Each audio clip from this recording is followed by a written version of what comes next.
we decided that to make it a success, we have to go all in. See, no plan B. Just one plan and then make it a success. The husband and wife team run their stall like a corporation. Their staff put on uniforms and enjoy welfare benefits, like company employees. We are working towards giving a formal pay system to our staff. CPF is an integral part of a payment system in Singapore, so we want to give that benefit to them also. We can fry many also, and because it's faster, we can cook when it's ordered, you see. So it's fresher. Rather than we cook a bunch of eggs and then leave it at the display, it gets cold, you see.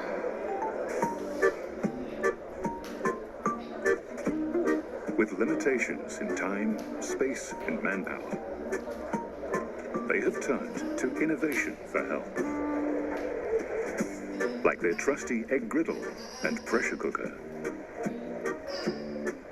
And it's an expensive investment, but something that's worth it. You save a lot of time, you save a lot of effort. They began with a small dream, to own their own food business. Now they have 2 stalls. And a bigger dream. We have a simple SOP booklet that we offer to our staff, whereby they can simply read, let's say, the ingredients they need to put to the rice or to the sambal. So this allows us to have in mind expansion plans without worrying about quality. Our wish or our dream is to be the neighborhood nasi lemak. Our wish is to open one in every neighborhood.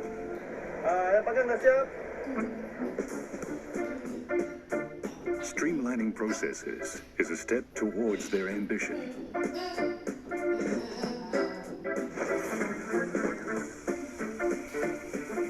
But for some, innovation helps to keep the brand alive. 就是把那个面放进去，然后按下钮，它就直接下去了，啊，它就可以自己煮啊，然后会自动上来，时间准准的调到。From a push cart in the streets to a stall at the center, Gigi Wonton Noodle Specialist has witnessed the passage of time since 1965. Sisters Kristen and Jill are third-generation hawkers. They recently renovated their stall.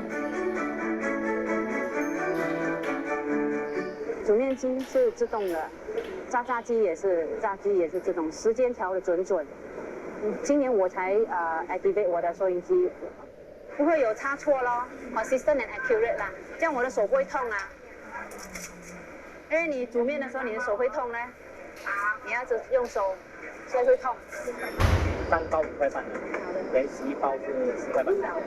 They started thinking about automation 8 years ago.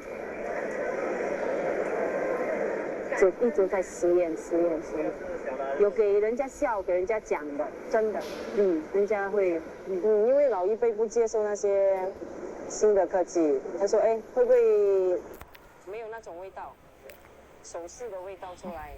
我的想法要做这个自动化的话，我的味道不可以变，所以我就一直在跟我妈，我们3个人一直在研究，煮面也是要保留那个 cuteness。保留那个出来的那个面的质量，炸东西出来也是时间要抓得很准。我想用科技来保留传统。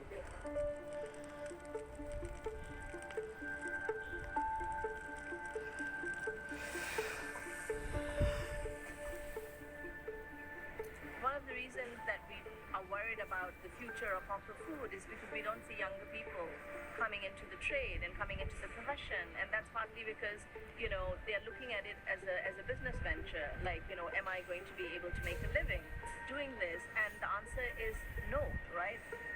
I don't think we've made the business of becoming a hawker attractive enough for young Singaporeans to take this up as a path. In order to get more hawkers to come into the hawker trade, we need to show them that if they do a good job, we are willing to pay for it. I think that's fair.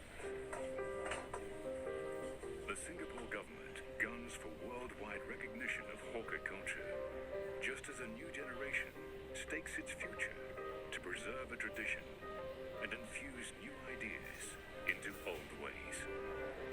But beyond the much-welcomed endorsement, it's the city's people who have to decide if hawker culture is worth keeping.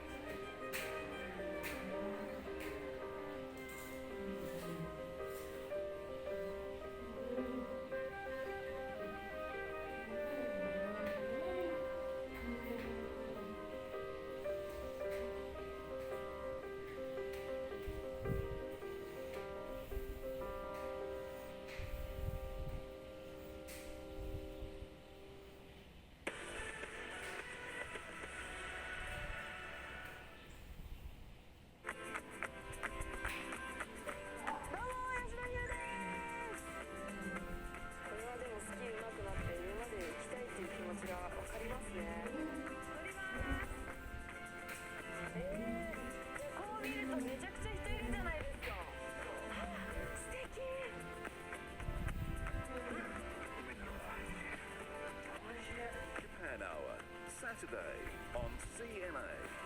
Japan Hour is brought to you by Sumitomo Corporation, ANA, and SMBC.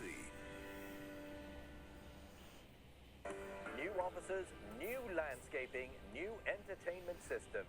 The COVID-19 pandemic and resulting restrictions have prompted people to soup up their homes.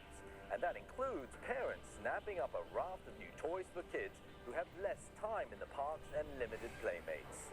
Toy sales have boomed, but not everyone in the industry has been enjoying the tide.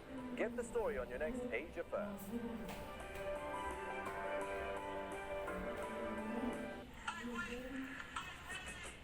Sounds like a double squabble. Yeah, it was very expressive. Sound artist Selmin wants to recreate the sounds of a Singapore long gone. The trolley bus, you can hear the motor sound. There it stops, you know? Experienced by her late grandparents in the 1950s. I've never created something as personal as this. Into the Vault 2, Sunday on CNA.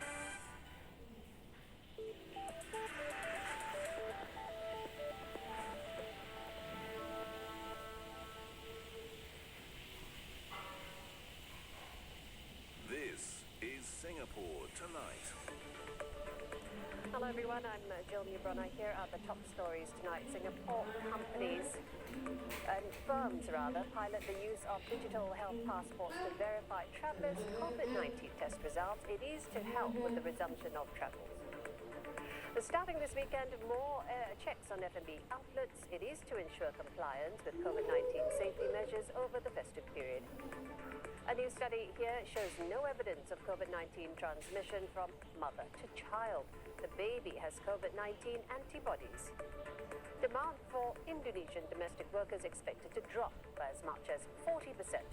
This as Indonesian authorities say employers must bear the cost of their helpers' placement fee.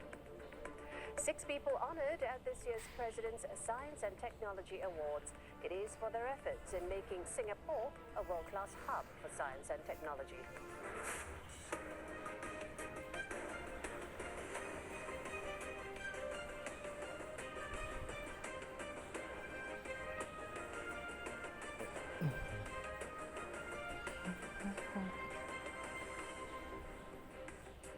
Hello, I'm Steve Lai. In the region tonight, China plans to vaccinate 50 million people against COVID-19 before Chinese New Year.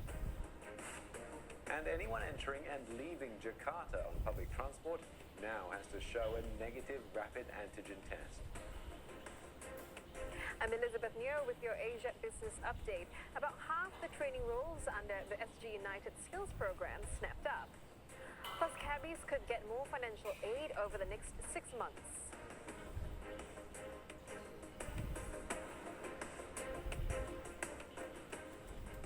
Singapore companies are piloting the use of digital health passports to verify travellers' COVID-19 test results. As the country gradually reopens borders, one startup, backed by Temasek, says it's working with government agencies and the private sector on trials. Other players say their solution